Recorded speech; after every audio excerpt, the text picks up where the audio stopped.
Gary Zukav said in his book, The Seat of the Soul, and I'm paraphrasing, I'm reminded of it in this moment, wouldn't it be wonderful if our personality began where our soul left off?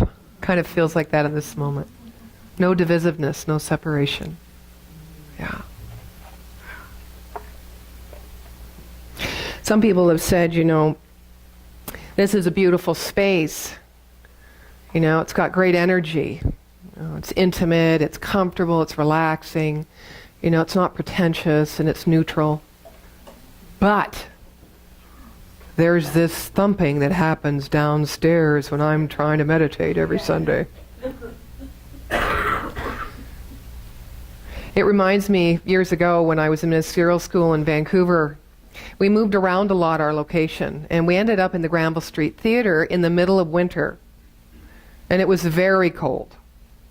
And this theater was huge. And they weren't doing so well. They were kind of in the stages of renovating, but we had to make a quick move, and we were very grateful. And I kind of like the idea of theater myself, so we went.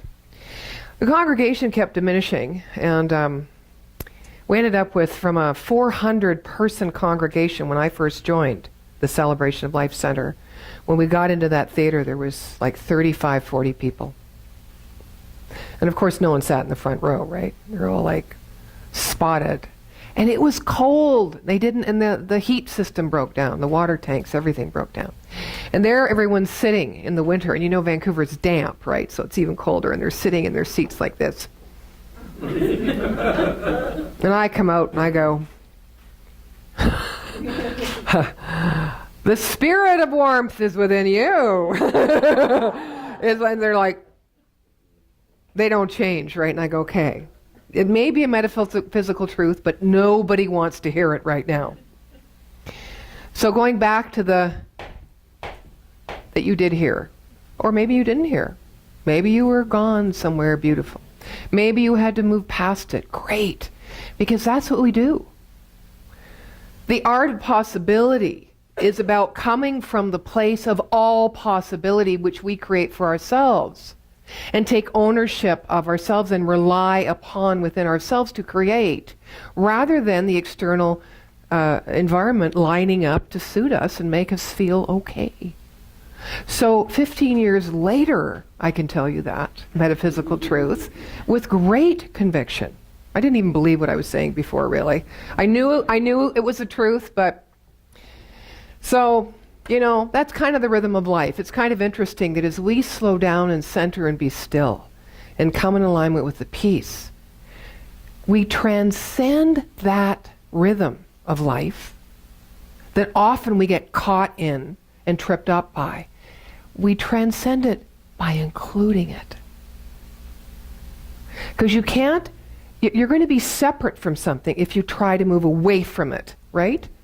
And be something else, go over somewhere, and I know it's easy on a beach. Of course it's easy on a beach. Dr. Holmes said these principles and practices are so easy when things in your life are going well.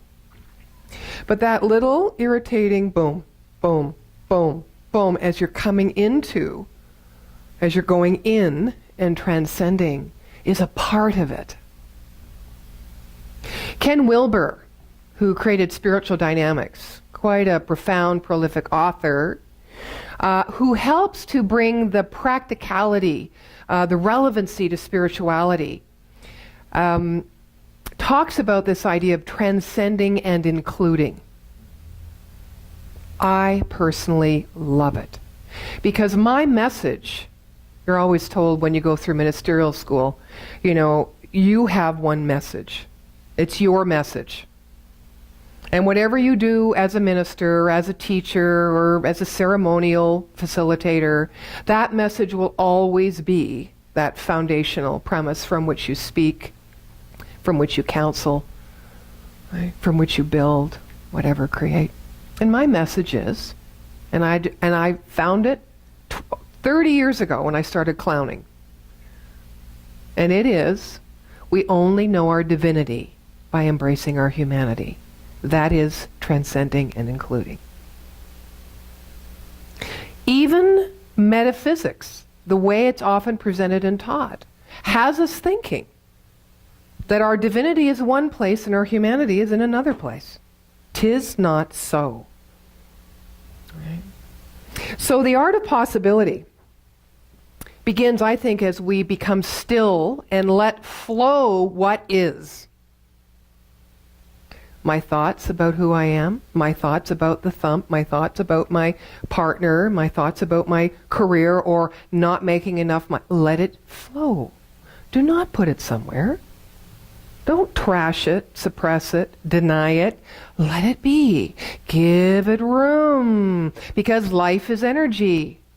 Intelligence is energy. Creativity is intelligence moving itself in an expanded way into creation so that we may experience life, our life, God's life as us in a new way. If we stop to look at all the little tiny patterns and ways we think about ourselves, that actually stops the vibrancy and the visceral experience and connection of just energy moving through us. I won't even say God. Let's just say energy. It's very easy when we look at it that way, because we don't get caught up in words or identity or labels. Just energy. The Eastern traditions have it. Kundalini, right from the bottom, the sacrum, the foundation of who we are, all the way up into the great collective vision of universality, of universal truth and principle. And what we teach in Science of Mind, it's kind of, for me, the art of creating new possibility, is that we start from this place, right here on the top. You know, when you climb a mountain, remember when you climbed a mountain? No. But I do remember when I got to the top. And I looked out, you get the 360. Oh my God, isn't that beautiful? You don't think, gee, I have to do my washing. Nothing. But it's not that you don't, and if you did, oh well. It would be usurped and enhanced and enriched by this awesomeness of connection. That's it. We teach that in spiritual mind treatment. Recognition. Everything is already everything. If one possibility exists, all possibilities exist. Exciting. It's exciting stuff. Too simple, you say? Too hard, you say? I don't know. It depends where you're positioning yourself, I guess, as you think about these things. So, you know, as I was writing this talk, I was thinking, what am I up to right now in my mind and heart that is pulling me forward into the feeling of expansion and possibility? Everything. You don't want to be in this head right now. Oh, everything. We were having a wonderful leadership call, the New Way online this week, and we're looking at new ways to express and create service, connection, community as the Joy of Life Center. And Mr. Gerald Stern over there said, now I always look at Gerald and I think, IT guy, IT guy, detailist, engineer mind, linear thinker. And he goes, I love this, Gerald. Well, why don't we just let it be organic? And I thought of myself, who is he? Who is he? I love you. I loved you before, but I love you even more now. And then I'm synthesizing everyone's comments as they're opening up and expanding to this greater idea by means of us as a community, as a chartered affiliate of Centers for Spiritual Living, doing this in a whole new way to honor the divine, truly, the activity, calling it forward, not by informing people, but by holding the space, right? And I'm synthesizing all of this, and I'm lying in bed, and I'm going, oh my God, because I have no idea how. And I'm the leader. Really? I don't think so. So I started to get nervous, right? I got anxious. I couldn't sleep that night. Maybe 4 hours. I got up, and my mind is shooting. Oh, well, maybe there's this, maybe there's that, maybe there's this, maybe there's that. Don't we try to do that? possibility. As soon as we go into the detail and the particular and the how, the art of creation has been minimized. Wow. So what did I do? I lay in bed and I just breathed. Focus, center, just center, let it know it's happening. It's already happening. The seed was planted, not just at that conversation. That conversation was an effect of a seed that had been planted before, which was an effect of a seed that had been planted before, which was the greatest possible expression and experience for this community already known in the mind of God, and we're just catching up. Right? But every time I focus on the particular, I kind of make the vibration or energy of that possibility more dense. So I just kept opening, opening. We're supposed to have the answers. No. You know that as metaphysicians. We're supposed to be asking the right questions and living in the mystery.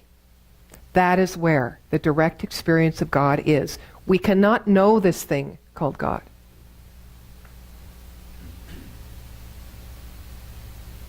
But what we can know through practicing it, you can say acting as if, you can say using the principles, you can say doing spiritual practice consistently and unceasingly, is that connection with the nature of ourselves, which is the nature of that which created us.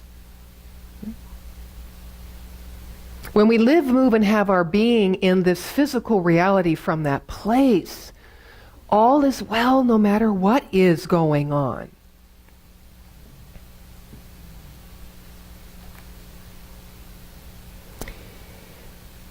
We want to seek out different tools, experiences, processes, rather than answers. We want to be expectant of being stimulated rather than finding comfort. We're here to do more than survive defeat and rejection. We're here to transform.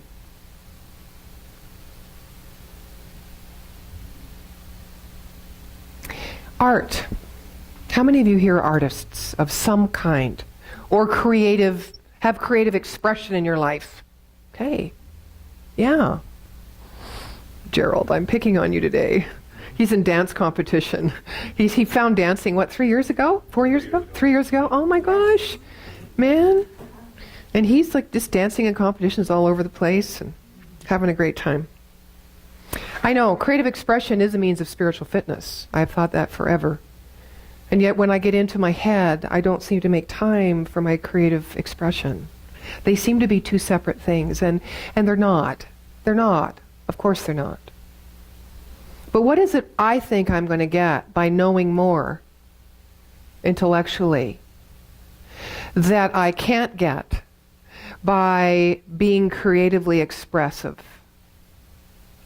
The knowing more is this idea of understanding so I can be in this experience of accepting myself, loving myself, attracting prosperity to me, cleaning up my health issues, allowing the flow of the wholeness and perfection of life to live me. You can see even in that question how silly it is to think we need to understand more in order to be able to do that or experience that. So art is about rearranging us, who we are. It opens new portals of expression, insight. It's almost like it creates new flight patterns into the eternal. Art, into the mystery. So there's two ways for me to think about having possibility arise in my life. First of all, I'm going to just share this little illustrative story with you, and then I'll go into those two ways. A shoe factory sends 2 marketing scouts to the region of Africa. Do you know this one? To study the prospects of expanding the business. One sends back a telegram saying, "Situation hopeless, stop, no one wears shoes." The other sends a message back saying, glorious business opportunity. No one has shoes yet. Right? Two possibilities. One keeps the status quo. One expands the experience. Now, I like this story also because it keeps the status quo of the common good. The other increases the possibility for the greater good. So this one idea of this one scout affected everyone by means of keeping them right where they were, which was shoeless. I mean, metaphysically, we could get into that too and say, well, is that so bad? You know, that's their nature, that's natural for them, but we're not going there for the point of the story here at the moment. But your mind goes there, at least my mind does. Oh, our minds. I love that commercial. Should have had a V8. It's like, oh yeah, just stop and You see what I'm saying? Too many words here. Too many words here. Take this moment, just take a breath. I need a breath. Take a breath. And move back to that moment as you were in your spiritual practice. And just for this moment, listen. Through the words. Into the feeling that's coming up within you in this moment now. And just take a deep breath of gratitude, an anchoring of that truth that already lives in you.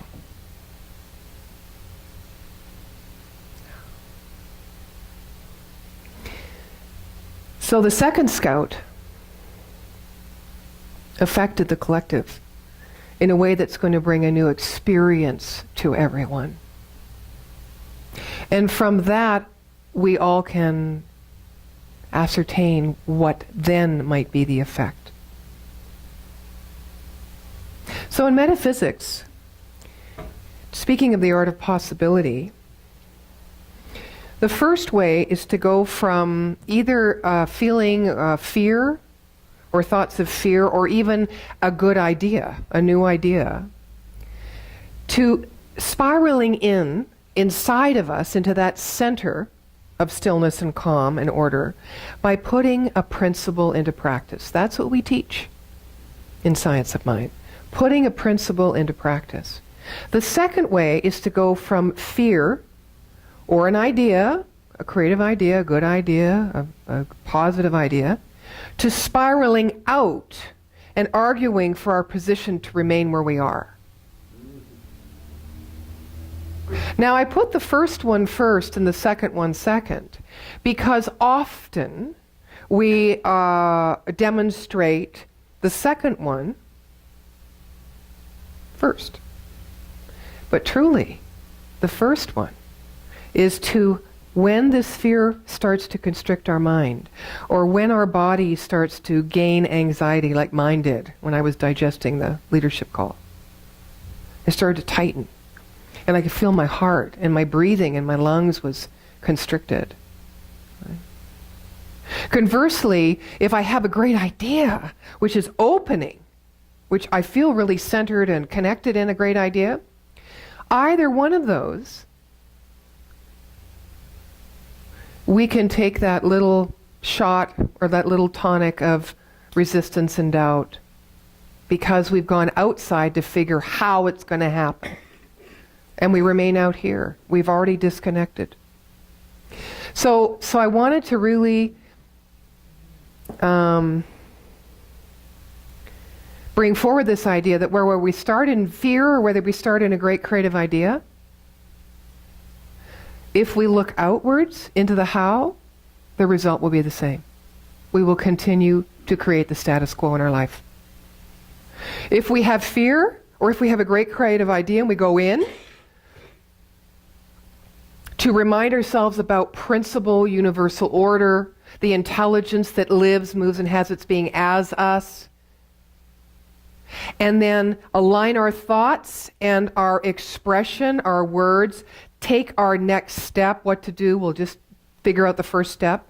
If we do all of that from that place, we are connected And let's talk about principle, because everyone wants practical spirituality.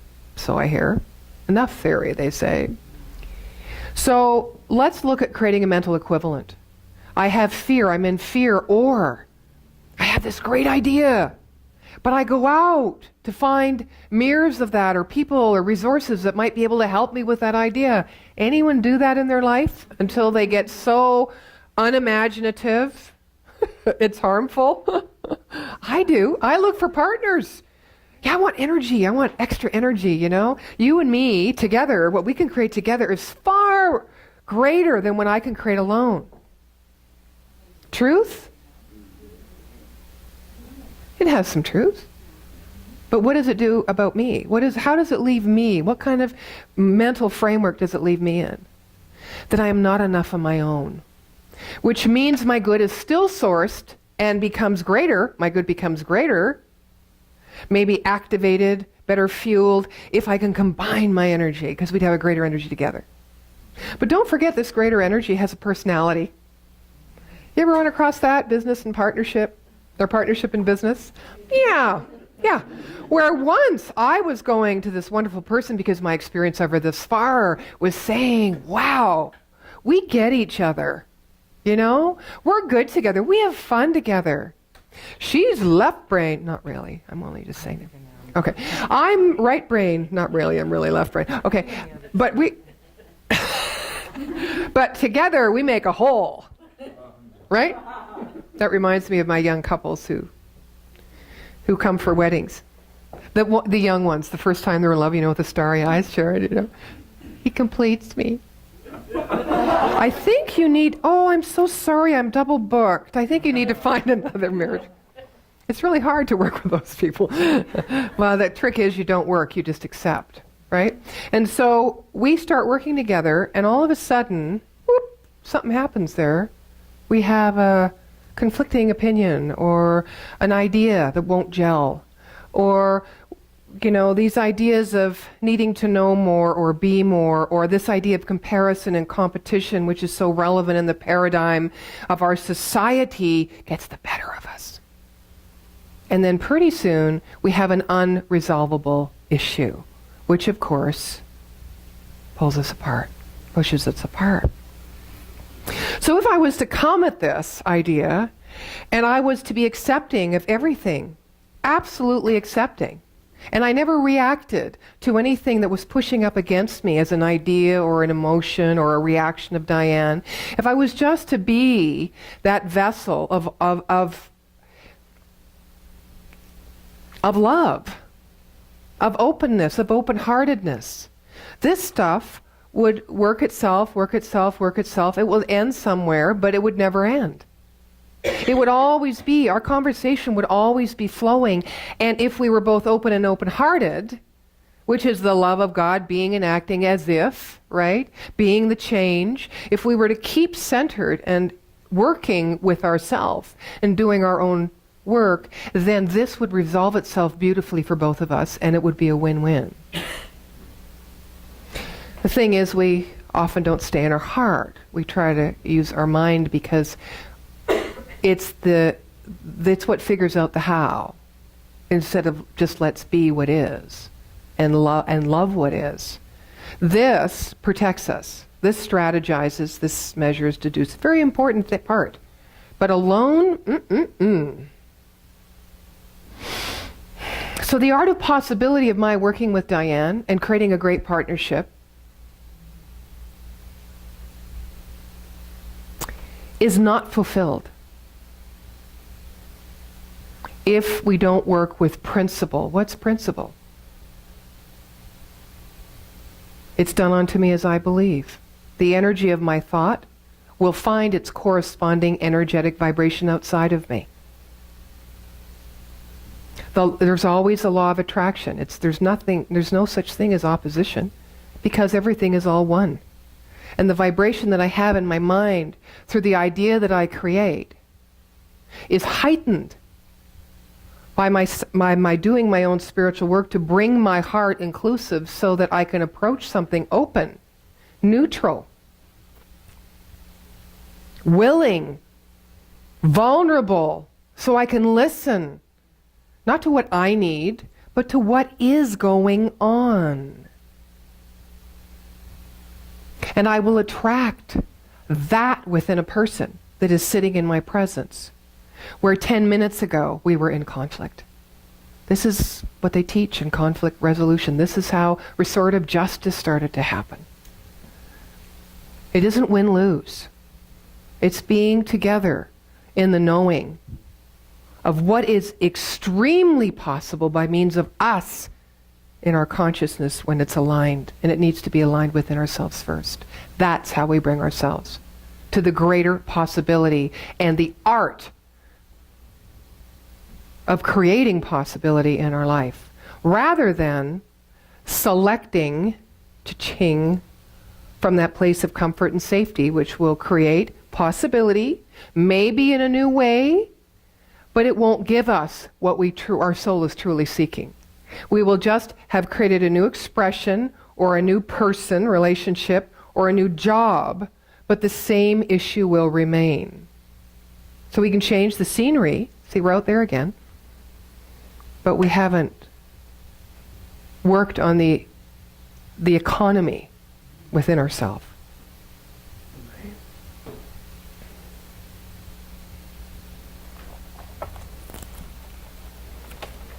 Ken Wilber says, transcending the ego thus actually means to transcend it but include the ego in a deeper and higher embrace.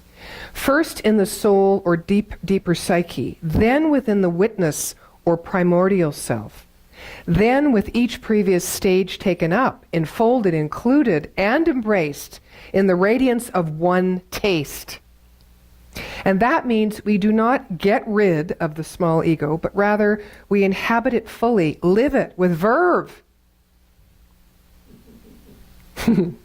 Use it as the necessary vehicle through which higher truths are communicated. Soul and spirit include body, emotions, and mind. They do not erase them.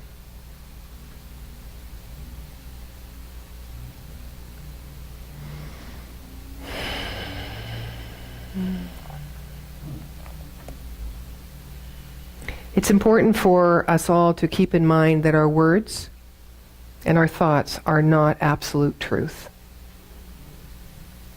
They are teaching tools that we use to try and better understand universal truth or reality or nature of being.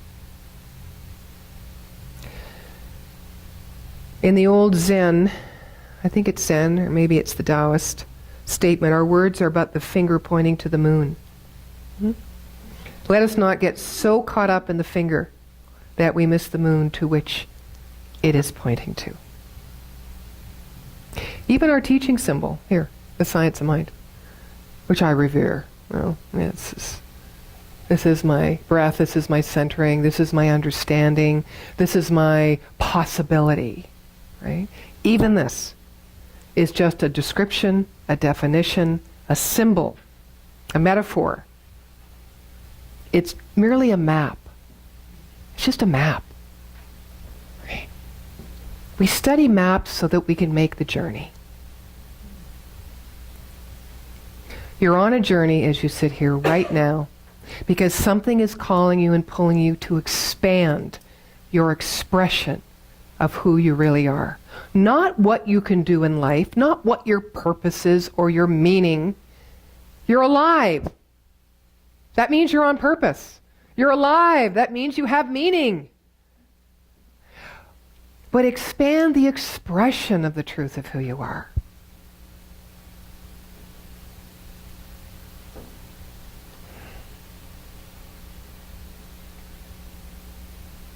And as I say that, and you take a deep breath, each of you know you have within you everything you need to do just that. It is not more complex.